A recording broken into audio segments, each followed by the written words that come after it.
Hello and welcome to our Marketing 306 presentation. My name is Abby Arnold. My name is Jessica Menton. I'm Amanda Duffy. And I'm Deanna Moss. So our presentation is overall going to be analyzing Peloton's market. We have a table of contents here where each of us targeted a problem within the Peloton market and either one or two solutions to cover this as well. First, a quick Peloton overview. Peloton is an interactive company started in 2012.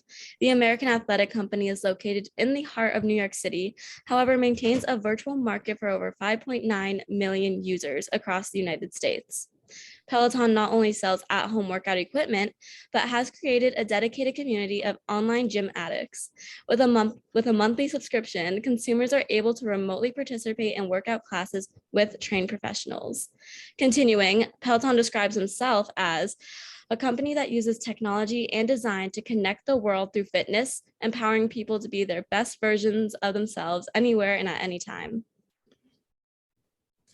While Peloton seems to be at its peak, there are a few marketing dilemmas that should be addressed to rise the company through the sky.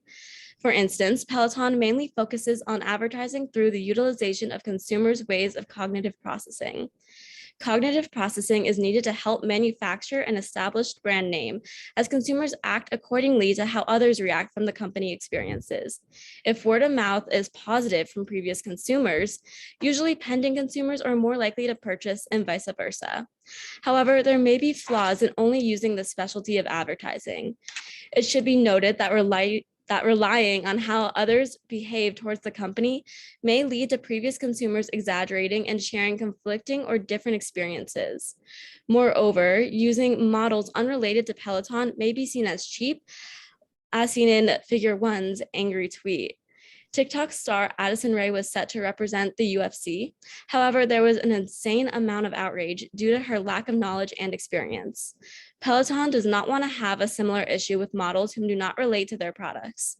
While the goal is to establish trust between the seller and buyer, sometimes it can heavily backfire if done without deep consideration. One solution to the first marketing issue includes experimenting with more behavioral learning approaches. This allows for automatic responses that don't depend on external factors, such as models or society's gossip on Peloton products. Two examples under this advertising perspective will be discussed now. Classical conditioning. It is best utilized through constant repetition. To do this, we need to repeat sensory stimuli in Peloton to increase association, like sounds or colors. This way, when a theme song plays or a visual palette ironically comes together, a consumer will quickly link these aspects to Peloton. Moreover, there needs to be a designated spot for advertisements in promotional pieces like athletic magazines. The more the company is seen, the more the individual will ponder on it. It's as simple as that. Next, positive reinforcement. It can be implemented through the act of adding a pleasant stimuli, leading to an increase in the demonstrated behavior. How can the organization execute this? Peloton can implement prizes within the subscription classes. For example, who is the weekly winner of cycling? This can be reward points used towards more Peloton products. This keeps participants motivated and circulates the money within the Peloton company. Both of these will lead to habit and familiarity. Thus, users will stay dedicated to the services Peloton provides. Moving forward to our second market issue, which is product choice and consumer hyper-choice, specifically within the cognitive decision-making process. So the cognitive decision-making process is composed into 4 steps as seen in Figure 4, which the final step is product choice, and that is where consumers are to decide to make a purchase and also where consumer hyper-choice can occur. So consumer hyperchoice is the psychological drain that too many options in our consideration set causes.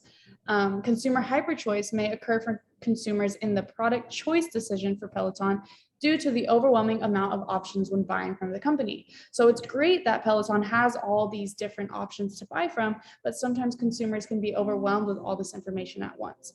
For example, when deciding to buy a Peloton, a consumer must evaluate options for equipment, accessories, subscriptions, classes, and even apparel, all with different information and all with different price points. This may overwhelm the consumer, leading to not completing a purchase. So a solution to consumer hyperchoice could be the product choice step in the cognitive decision-making process is made with either high complexity or simplicity. For Peloton purchases, a consumer will most likely use high complexity when deciding on a purchase due to the abundance of information. So Peloton is able to use these high complexity decisions in their favor by encouraging people to have their questions or thoughts answered. Having access to information bolded and accessible would increase the high interest consumers to make the purchase after learning more. What is learned is also assumed to increase their want to buy. For example, I would propose a 24/7 chat option where consumers can talk to a Peloton professional with any questions they may have.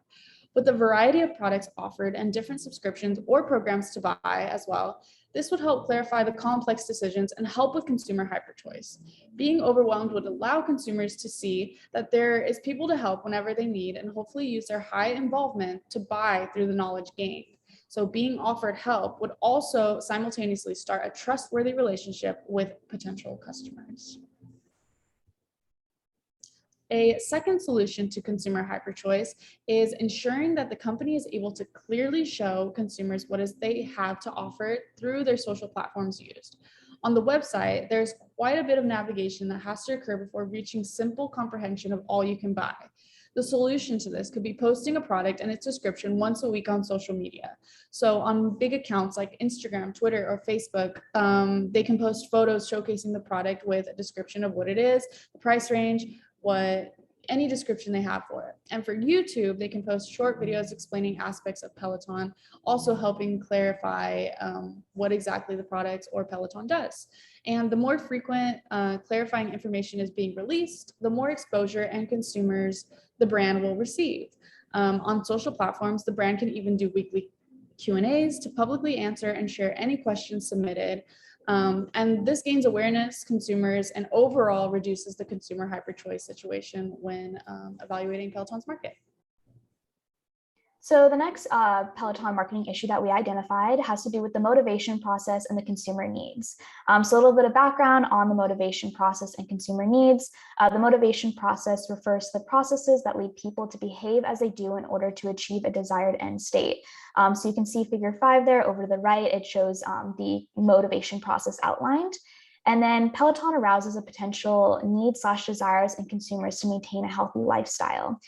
So they use Maslow's hierarchy of needs to focus on the consumer's needs of self-actualization, ego needs, and belongingness to reach their desired goals. So on the right there, again, in figure 6, you can see that pyramid, and we're really focused, or the Peloton brand really focuses on belongingness, esteem needs/ego needs, and then that self-actualization.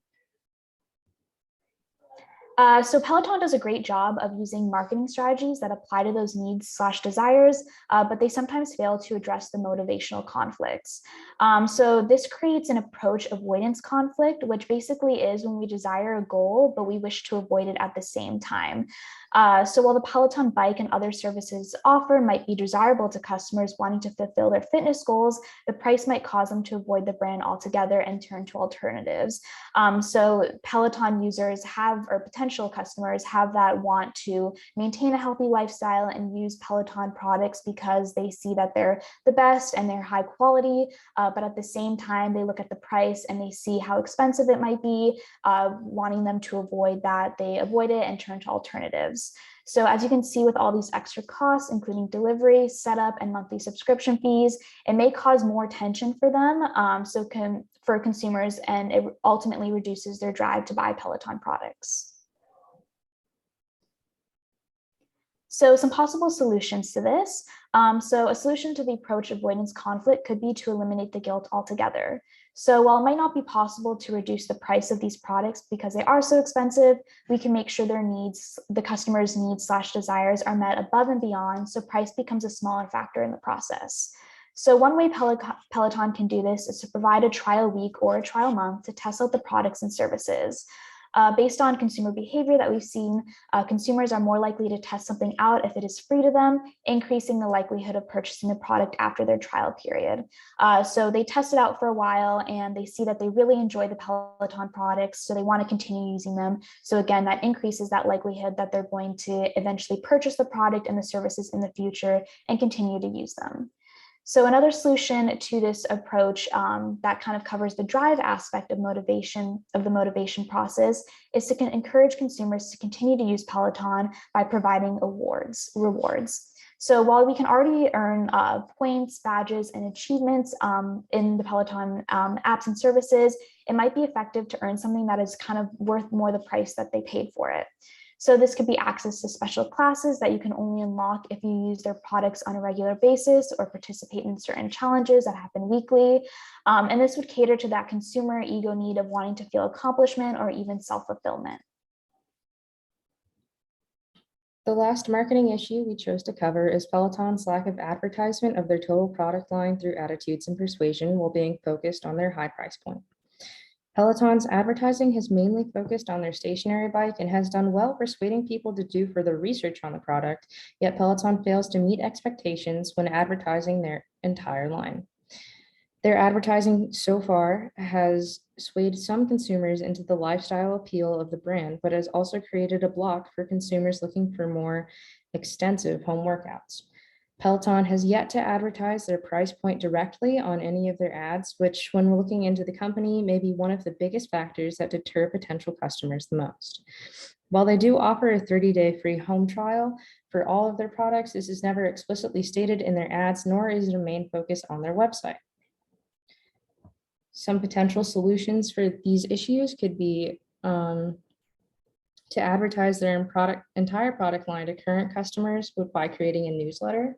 And for future customers, they could also use their television and social media advertising to center them around knowledge and value expressive functions of attitude to change the way the luxury brand is viewed.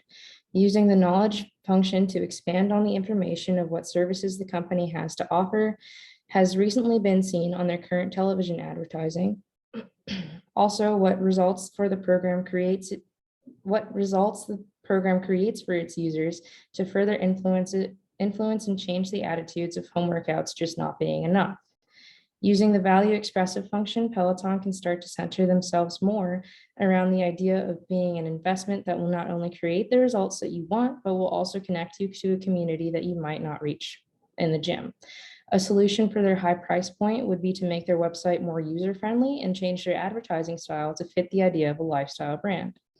In a digital age, having a website that is easy to navigate and includes special offers in highly visible places is essential to keep potential and current customers' interest. Doing this in tandem with celebrities or social media influencers who promote exercise equipment would allow for more people from financially diverse backgrounds to gain interest or access to the products and services offered. One way that they can do this is by promoting their mobile app more often, as the subscription fee is only $12.99 a month and offers to do body weight only workouts, which will clear up a lot of potential turmoil over choosing to use Peloton. Overall, Peloton's market has a few weak points, but they are able to be fixed through simple solutions. The brand continues to grow, however, will exceed in further expansion through improvements implemented in favor of consumer needs. Focusing on aspects of cognitive thinking, motivation, attitudes, and persuasion will benefit Peloton when gaining customers. Thank you for listening, and that's our presentation.